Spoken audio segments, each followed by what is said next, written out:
E. E. Now look around with Here we go. Inhale E. Exhale Inhale E. Exhale Focus sharp. Focus soft. Good. Inhale Exhale E. Aim it. Inhale the wave. The arrow. Last time, the wave, tsunami, and the arrow. Last time, inhale E. Exhale Again, inhale E. And inhale the wave. Exhale E, arrow. Soft wave. And E. And sense that. Sense where that resonates in your body. Which cavities are resonating for you right now? Very perceptual, huh? Very much higher, yeah. If you're having focusing problems, if you're having problems interacting, if you're having problems doing your checkbook or following something, E and E. So different sounds and different motions will resonate with different things. And the more you practice this, people who find they're practicing this every day start to really get an intuitive sense of which of their cavities are resonating and which ones are not, which ones are blocked, and then they know immediately which sounds and motions to use to get those flowing again.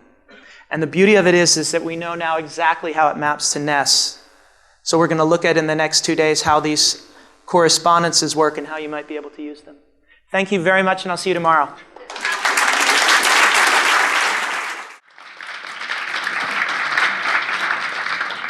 Hello again. It's really nice to be able to do this 3 times. No, I like it actually. Rather than one 90-minute presentation, 3 30 minutes. It's a nice, although on one hand we have a lot to do in 30 minutes, it's nice that you get to sleep on the information and to slowly take it bit by bit. So, and also with physical things, it's really important to repetition, yeah? The body learns through habit, through repetition.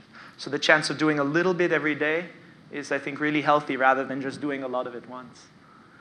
Today I'd like to give you the chance to do the 16 ways one more time, to feel them again, to let your body start to get used to it. Maybe you'll get a bit less dizzy today already. And to really explore how they relate to emotions.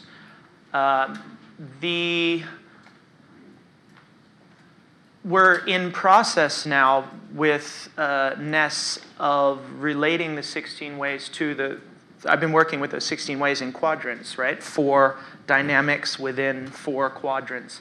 And these quadrants were, as I said yesterday, exactly where Peter was in his work with the proton, electron, in wave, out wave. And we've really discovered a lot about how these relate to the energetic integrators and also to terrains and to other things. So we're really looking at how the 16 ways understanding of how energy flows, and really with the link towards psychology and to emotions, to help us to link in a really grounded way our understanding of where emotion and where psychology, consciousness and subconsciousness match with these processes.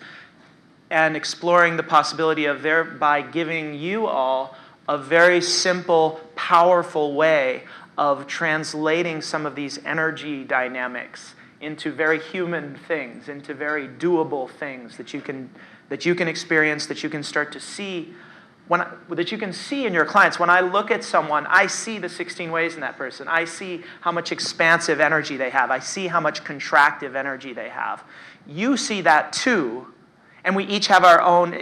They're just filters, right? They're just models. They're just ways for us to interpret the data that we're intuitively sensing.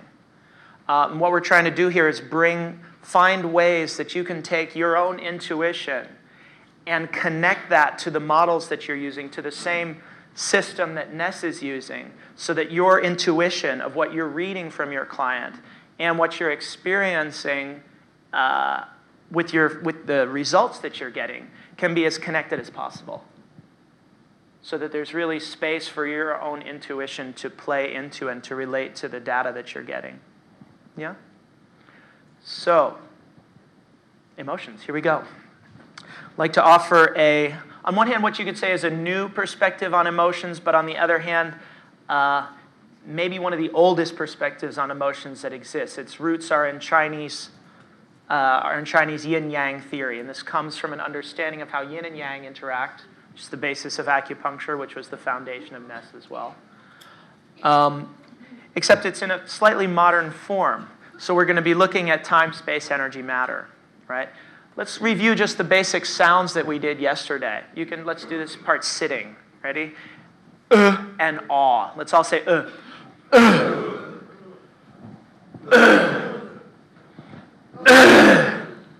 Awe. Awe. Awe. In China, they talk about heaven and earth, right? Yang is heaven, yin is earth. The pressure from the outside comes in and pushes down, and the earth receives that pressure. Ah, so we have right? Basic space and density, right? We're going to go into the emotions in a minute, but I just want to give you this framework for the basic energy. The more you can understand, not get lost in language and basic, oh, anger, oh, jealousy, oh, this, oh, that, as a concept, but really feel the energetic dynamic of it and really have a framework for understanding how those energetic dynamics relate to each other. Your logic and your intuition start to synergize in a deeper level. Let's move on to the next one, matter. O and U. O. Oh, mucho, mucho. Oh, and the filter. Right, so we have quantity and quality, right? There's matter. What we were talking, wonderful lecture last night about toxins, right? That's our filter. What are we filtering? What are we eliminating, or what are we not letting in, right? Versus the O, which is our quantity. That's what we're amassing or what we're holding on to, right? We see really interest. We'll go into it deeper later, hopefully tomorrow. But we really see, like when the body is taken in, actually things that it can't, it needs to hold on to fat around those things. So that's the body going O to protect the things that it's trying to within. So you see actually these things happening within each other. Holding on to things versus filtering things. Nurturing itself versus eliminating things. That's all in this quadrant. We're going to see in a moment how that relates to our emotions. Okay, going up to A and U. A and U. Ah. Ah. Ah. Versus ooh. Ooh. Ooh. Right, expansion and contraction. That's what we've got. That's what we get, boundaries, right? Space is defined by boundaries. This space is defined by the boundaries of the room. Stronger the boundaries, the stronger the space, right? Where do we set our boundaries? When do we open our boundaries? Our whole personality is defined by how we regulate our boundaries and where we set them, right? And we'll see which emotions have to do with that in a moment. Let's go to the last one, E and E. E, E. E, E, E, versus soft. Yesterday I talked about the particle versus the wave, right? Precise location in time and space versus non-locality, right? How we regulate our interactions. We're talking about time. Time is about events. Where are we versus where is somebody else? How fast is it coming? When has it happened? Where is it going? How do we socialize? How do we relate? What's going on? What are the basic emotions around that? Yeah? It's very perceptual, that one, right? We felt the energy up here yesterday, a lot of you. Okay, here we go. A and regulating our basic life force. This is pure yin and yang. Oh, I was going to talk just a little bit about emotions, but I think we have that understanding. We've got these three layers of mind, emotions, and body, right? And emotions are this space in between mind and body. I talked about that yesterday, how we have certain cognitions, and then we also have certain body postures or containers or habits in our body that receive those cognitions. And the emotions are this processing realm in between where we are and what we perceive. Very, very loosely put, right? So our emotions, if you're in a different position in your life and you perceive something, you have a different emotional reaction, right? Then you're in a different position and then you have the same cognition. Right? There's a different synergy. There's a different interaction that happens. So you can change your cognition and you can change your position, your body cavities where you're resonating. Take that in the largest sense of the term, right?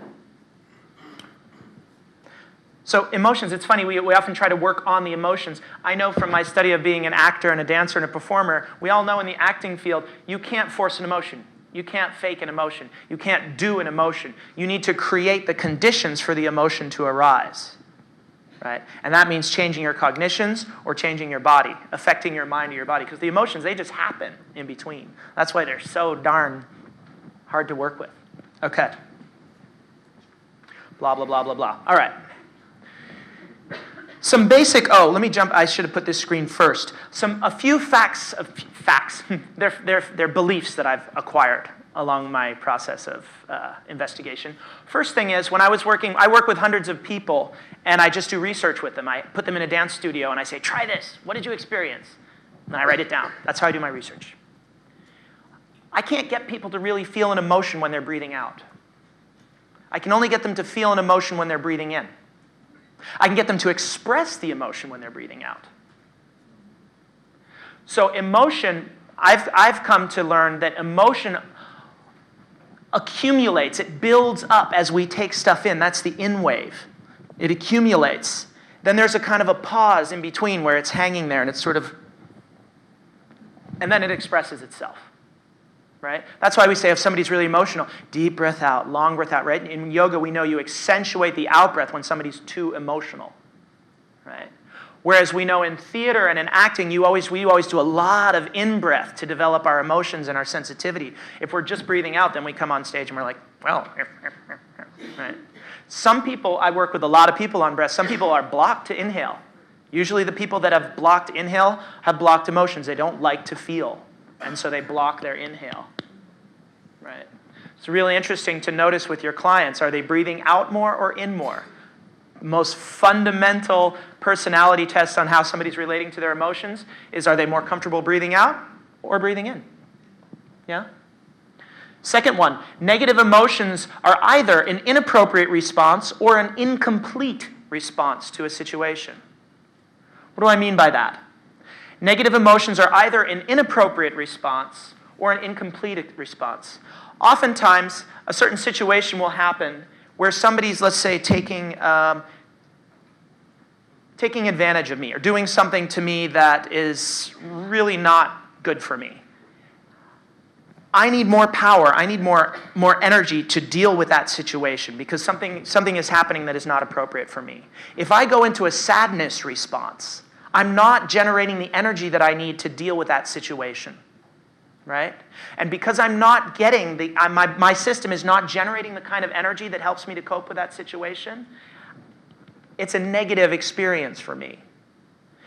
So it would be more helpful for me to feel empowered in that situation, to have a bit of healthy anger and go, wait a minute here, right? And then to take that energy in and move through the anger to something more positive, empowerment, confidence, right? To deal with that situation. So that's what I mean by inappropriate situation, where the body goes, mind, body, ooh, we should be having this energy so I can deal with this situation, but I don't feel comfortable with that energy, so I'm going to deal with it this way. Okay. An incomplete response to a situation is a really interesting thing. And we're going to go into this in detail in a moment. But the basic idea is this. What I've learned is that a negative emotion, the difference between a negative... Sorry, let me back up. How do I see emotions? I see emotions as energy dynamics. Okay. For me, an emotion is, I've already talked about where it's located in a way. But what is it? For me, it's a process. It's an energetic process. Yeah? And that process, I see them as 16, I interpret them, my lens for dealing with them is 16 different distinct patterns. Turned out later that these patterns are also the patterns that Peter's been mapping and that you guys have been using in little droplets, right? But I work with them with movement and sound. Same patterns, basic patterns of the universe. That these patterns are a process. And when they're incomplete, they get stuck somewhere in their process. A pattern's not just a static thing. It's a dynamic process, right? Disease is a process. Everything's a process. When that pattern gets blocked, we experience that as a negative thing. Okay? I'm going to demonstrate that for you, I hope, very powerfully in just a moment. So you can experience what I mean for yourself. So what we're going to look at today and tomorrow is 16 different patterns, each of them having a negative and a positive experience. Okay, the negative ones being under. Right now I've put 2 words there. That's really reducing it down for me. For me, the pattern, the energy pattern, is the most important thing. Words are words, right? They point at things. They point at these abstract concepts. That's why I like sound and movement, because it goes beyond individual words. And how you interpret that sound and your experience from that sound and that movement might be very different than the person next to you. So I've reduced them down to 2 words here. What I work with is word fields, like 10 words, 20 words. And I let the client look through those words, or I read those words to the client until one of them clicks.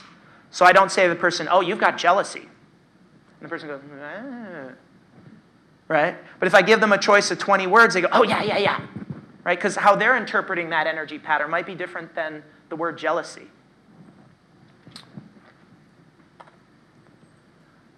So, you see, if you remember, I got to keep it short here, so forgive me for being a bit quick here, all right? This is a fractal. You see the big square? In wave, out wave, proton, electron. Fractal, same thing. In wave, out wave, proton, electron. Everything's a fractal, okay? So this is a fractal model of energetic dynamics. All right, so these are the in waves, and these are the out waves. Here are 8 positive and negative emotions as the emotion is accumulating, as it's building up. Here are 8 expressions of those emotions. So if we just look at one example of that, we can see, for example, here, is this, I got to turn it on. Hello? Yeah, okay. So here we see confidence and courage. This doesn't make sense at all. This isn't the slide I wanted, that's why. Here's the slide I wanted, sorry. So here we see, let's do the positive ones. Courage then expresses itself as assertiveness, right? I build it up so that I can do something with it. Whereas here, awe or